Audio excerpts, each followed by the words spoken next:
नमस्कार, स्वागत है आपका हमारे चैनल पर। मैं हूं आपके साथ शिप्रा सैनी। महाराष्ट्र से बड़ी खबर है। उद्धव ठाकरे सरकार को बड़ा झटका लगा है। मुंबई के पूर्व पुलिस कमिश्नर परमवीर सिंह की गिरफ्तारी पर सुप्रीम कोर्ट ने रोक लगा दी है। तो आपको बता दें, मुंबई के पूर्व पुलिस कमिश्नर परमवीर सिंह, जिन्होंने अनिल देशमुख पर 100 करोड़ रुपए की हर महीने वसूली का बड़ा आरोप लगाया था और उसके बाद से लगातार महाराष्ट्र की सियासत गरमाई हुई है। अनिल देशमुख गिरफ्तार हो चुके हैं, लेकिन वहीं परमवीर सिंह की गिरफ्तारी को लेकर लगातार उद्धव ठाकरे सरकार केंद्र सरकार पर हमलावर थी। लेकिन अब जिस तरीके से इस पूरे मामले पर सुप्रीम कोर्ट ने परमवीर सिंह की गिरफ्तारी पर रोक लगाई है, जाहिर तौर पर उद्धव ठाकरे सरकार के लिए ये बड़ा झटका ही है, क्योंकि लगातार उद्धव ठाकरे से लेकर शरद पवार जैसे नेता केंद्र सरकार पर आरोप लगा रहे थे कि परमवीर सिंह सामने नहीं आ रहे हैं, परमवीर सिंह देश छोड़कर फरार हो गए हैं। लेकिन ये सब कुछ झूठ था, ये सब कुछ अफवाहें थी। ये अब उनके वकील जो कोर्ट में पेश हुए, बाली, उनकी तरफ से कहा गया है कि दरअसल परमवीर सिंह ने महाराष्ट्र के गृह मंत्री के खिलाफ स्टैंड लिया है। तो ऐसे में मामले की जो जांच है वो सीबीआई को भेजी जाए, जिसके बाद वो खुद कोर्ट के सामने पेश हो जाएंगे। ये उनके वकील बाली की ओर से कोर्ट में जानकारी दी गई है।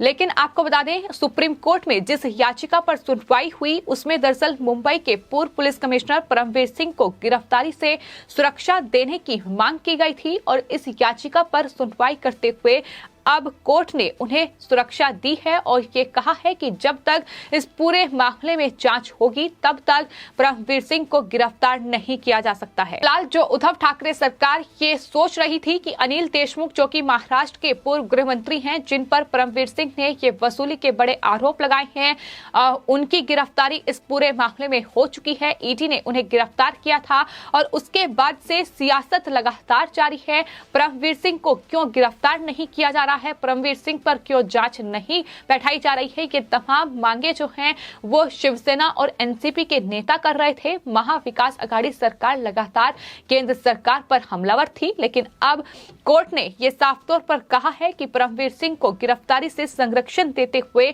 जांच जारी रहने के दौरान गिरफ्तार नहीं किया जाएगा। ये आदेश में साफ तौर पर लिखा हुआ है। लेकिन इस दौरान यानी सुनवाई हुई तो उनके जो वकील थे बाली, उन्होंने ये कोर्ट में जानकारी दी है कि परमवीर सिंह फिलहाल देश में ही हैं, लेकिन उनकी जान को खतरा है, इसलिए वो छिप रहे हैं और इसलिए वो समन का जवाब नहीं दे पा रहे हैं, इसलिए वो सामने नहीं आ पा रहे हैं, क्योंकि उन्होंने महाराष्ट्र के गृह मंत्री रहे अनिल देशमुख के खिलाफ ये बड़ा स्टैंड लिया था। ये बड़ा खुलासा उनकी तरफ से किया गया था, जिसमें उन्होंने जानकारी दी है कि इस पूरे मामले के बाद परमवीर सिंह पर 6 एफआईआर दर्ज कर दी गई है। उनकी जान को खतरा है और यही वजह है कि वो फिलहाल छिप रहे हैं, सामने नहीं आ रहे हैं। लेकिन अगर इस पूरे मामले की जांच सीबीआई को सौंपी जाए तो वो अदालत के सामने पेश हो जाएंगे। ये भी उनकी तरफ से कहा गया है। फिलहाल आपको बता दें, कोर्ट ने दरअसल इस पूरे मामले में महाराष्ट्र सरकार और सीबीआई को एक नोटिस भी जारी किया है, यानी उनसे जवाब मांगा गया है। महाराष्ट्र सरकार से भी जवाब मांगा गया है। अब आपको बता दें, इस पूरे मामले में 6 दिसंबर को कोर्ट में महाराष्ट्र सरकार और सीबीआई को जवाब देना होगा। सुप्रीम कोर्ट में इस मामले की सुनवाई जो है वो अब 6 दिसंबर को होगी।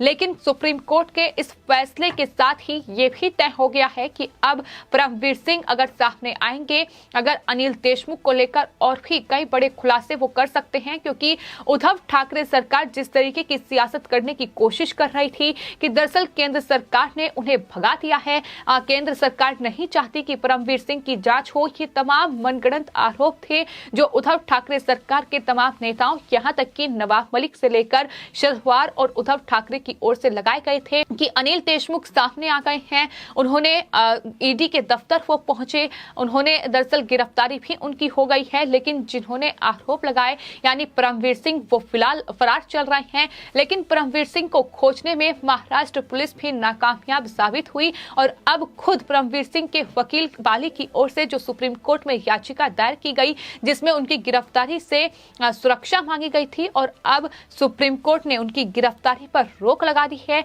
6 दिसंबर तक महाराष्ट्र सरकार को इस पूरे मामले में अपना जवाब सुप्रीम कोर्ट को देना होगा और अब 6 दिसंबर को इस पूरे मामले की सुनवाई होगी। लेकिन कई महत्वपूर्ण बातें जो हैं वो परमवीर सिंह के वकील की ओर से कही गई हैं कोर्ट में। उन्होंने कहा है कि दरअसल परमवीर सिंह को डीजीपी की ओर से लेटर को वापस लेने के लिए कहा गया और गृह मंत्री के मामले में शांत रहने को भी कहा गया था। यानी उद्धव ठाकरे सरकार की ओर से उन्हें डराया गया, धमकाया गया, उन्हें लगातार धमकियां मिल रही हैं, उनकी जान को खतरा है। और साथ ही कोर्ट ने यह भी उनसे पूछा कि फोन पर जो बातें हुई हैं, यानी जो दावा कर रहे हैं कि डीजीपी की ओर से लेटर को वापस लेने के लिए कहा गया, तो वहीं उद्धव ठाकरे सरकार की ओर से गृह मंत्री के मामले में जो शांत रहने को कहा गया, इस दौरान जो बातचीत हुई है क्या उनकी ट्रांसक्रिप्ट है उनके पास, ये भी पूछा गया। जिसके बाद बाली ने अदालत में ट्रांसक्रिप्ट पेश की है, यानी वो सबूत भी सौंपे हैं जो उद्धव ठाकरे सरकार की मुसीबत बढ़ा सकते हैं। एंटीलिया विस्फोटक के सामने आने के बाद ही उद्धव ठाकरे सरकार पूरी तरीके से बेनकाब हुई थी कि किस तरीके से महाराष्ट्र में जो अधिकारी हैं, जो पुलिस विभाग में बैठे हुए अलग अलग अफसर हैं, उनका दरअसल इस्तेमाल जो है वो वसूली के लिए किया जा रहा है। फिर चाहे उसमें परमवीर सिंह हो या फिर क्राइम यूनिट के अधिकारी सचिन वाजे हो, इनका शिवसेना से कनेक्शन है और शिवसेना ने सत्ता पर बैठते ही इन्हें दरअसल गद्दी पर बैठाया और इनका इस्तेमाल वसूली के लिए किया। ये हमने सचिन वाजे के मामले में देखा। आपको बता दें, सचिन वाजे क्राइम यूनिट के अधिकारी थे मुंबई पुलिस में और एनआईए ने उन्हें गिरफ्तार किया था एंटीलिया विस्फोटक केस सामने आने के बाद। जब मनसुख हीरेन का मर्डर हुआ, उसमें उनका नाम सामने आया, उन पर तमाम गंभीर आरोप लगे कि हत्या के पीछे उनका ही हाथ था, साजिश उन्होंने ही रची थी। और आपको बता दें, सचिन वाजे शिवसेना के नेता रह चुके हैं, शिवसेना में वो थे, लेकिन शिवसेना ने गद्दी संभालते ही उद्धव ठाकरे ने उन्हें क्राइम यूनिट का अधिकारी बनाया। ये भी पूरा खुलासा हुआ था, यानी साफ तौर पर कनेक्शन जो है वो सामने आए कि किस तरीके से सचिन वाजे हो, परमवीर सिंह हो, या तमाम ऐसे नाम हैं उद्धव ठाकरे सरकार में, महाराष्ट्र पुलिस में, जो एक दूसरे से कनेक्ट करते हैं, एक दूसरे से लिंक हैं और ये वसूली के तार भी एक दूसरे से ही जुड़े हुए हैं। तो लगातार ये उगाही का जो पूरा कारोबार है, जो पूरा रैकेट है, महाराष्ट्र में मिली भगत से चल रहा है और इस वसूली के आका कौन है, इसका जवाब बीजेपी की ओर से मांगा जा रहा है। लेकिन फिलहाल जिस परमवीर सिंह को लेकर लगातार उद्धव ठाकरे सरकार केंद्र सरकार पर हमलावर थी, ईडी, सीबीआई जैसी एजेंसियों पर सवाल उठाए जा रहे थे कि परमवीर सिंह को फरार कर दिया गया है, परमवीर सिंह देश छोड़कर फरार हो गए हैं। लेकिन परमवीर सिंह देश में ही है और परमवीर सिंह फिलहाल जो उन पर एफआईआर दर्ज है वो नहीं चाहते हैं कि उनकी जान को खतरा है वो सामने आए। तो ऐसे में उन्होंने सुरक्षा मांगी है। उन्होंने कहा है कि अगर इस पूरे मामले की जांच सीबीआई को सौंपी जाती है तो वो सामने आएंगे, वो अदालत में पेश होंगे, वो सवालों का जवाब भी देंगे।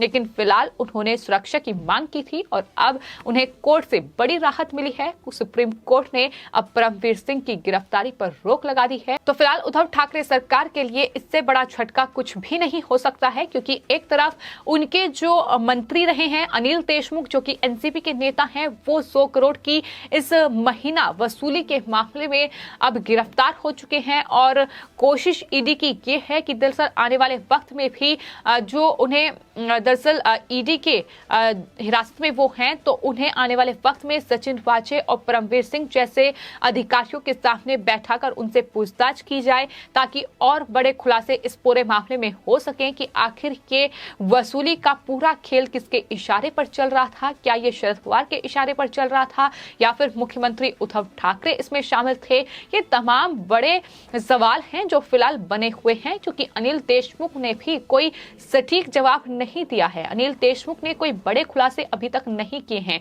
जिसका अनुमान लगाया जा रहा था कि अनिल देशमुख अगर ईडी की गिरफ्त में आते हैं तो वो कई बड़े खुलासे कर सकते हैं। लेकिन फिलहाल अनिल देशमुख भी सटीक जवाब नहीं दे रहे हैं, ये खुद ईडी के अधिकारियों की ओर से कहा गया है। यानी इस पूरे मामले में कई और राज हैं जो निकलकर सामने आ सकते हैं कि आखिर ये हफ्ता वसूली, ये महीना वसूली का खेल किसके इशारे पर चल रहा था, ये करोड़ों रुपये कहाँ जा रहे थे, कहाँ तक पहुंच रहे थे, किससे वसूले जा रहे थे। ये तमाम बड़े सवाल हैं जो फिलहाल महाराष्ट्र में बने हुए हैं और जिसका पता लगाना ईडी और सीबीआई जैसी एजेंसियों के लिए कहीं ना कहीं बड़ा मुश्किल फिलहाल हो रहा है। फिलहाल अनिल देशमुख गिरफ्तार हैं और उसके बाद ईडी की कोशिश ये है कि सचिन वाजे जो इस पूरे वसूली रैकेट का एक हिस्सा हैं, जो फिलहाल गिरफ्तार हैं, जेल में हैं, उन्हें सामने बैठाकर अनिल देशमुख से पूछताछ की जाए। वो कुछ राज उगल सकते हैं। परमवीर सिंह साफ तौर पर ये कह रहे हैं कि अगर उन्हें सुरक्षा दी जाती है तो वो ये बताएंगे कि आखिर वो कहां हैं, लेकिन फिलहाल वो यही हैं, यानी भारत छोड़कर कहीं गए नहीं हैं। और क्योंकि उनकी जान को खतरा है इसलिए वो छिपे हुए हैं, ये भी उनके वकील की ओर से कहा गया है। तो उद्धव ठाकरे सरकार पूरी तरीके से बेनकाब हो रही है, जो केंद्र सरकार पर हमलावर थी कि परमवीर सिंह देश छोड़कर फरार हो गए हैं। केंद्र सरकार ने उन्हें जाने की अनुमति दे दी है। केंद्रीय जांच एजेंसियों ने जांच पड़ताल नहीं की, परमवीर सिंह निकल लिए, उन्हें बचाने की कोशिश की जा रही है, लेकिन ऐसा कुछ भी नहीं है। अब उनकी वकील की ओर से ये साफ कर दिया गया है कि इस पूरे मामले की जांच जो है वो सीबीआई को सौंपी जाए और उसके बाद परमवीर सिंह सामने आएंगे और सवालों के जवाब भी देंगे। आखिर क्यों उन पर ये 6 एफआईआर दर्ज कराई गई है। जाहिर तौर पर गिरफ्तारी भी उद्धव ठाकरे सरकार अपनी पुलिस का इस्तेमाल करते हुए कभी भी कर सकती है। जिस तरीके से हमने देखा कि अर्नब गोस्वामी के मामले में भी उन्हें गैर कानूनी तरीके से गिरफ्तार कर लिया गया, फिर चाहे मामला कंगना रनौत का हो, जहां बीएमसी का जो बुलडोजर है वो उनके ऑफिस पर चलाया गया, केंद्रीय मंत्री नारायण राणे की गिरफ्तारी भी गैर कानूनी तरीके से की गई।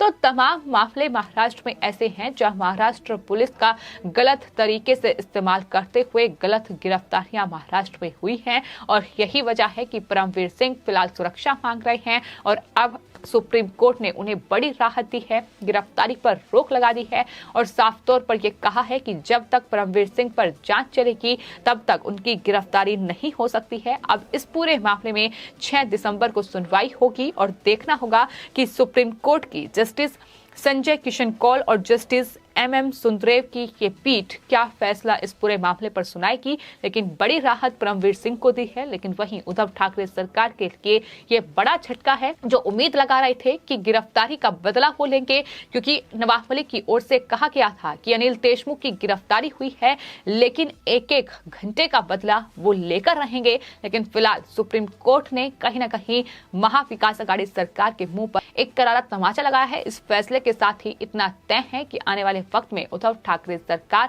और अनिल देशमुख की मुश्किलें बढ़ने वाली हैं। फिलहाल आपकी इस पूरे मामले पर क्या राय है, हमें कमेंट बॉक्स में जरूर लिखें और चैनल को सब्सक्राइब करें। धन्यवाद।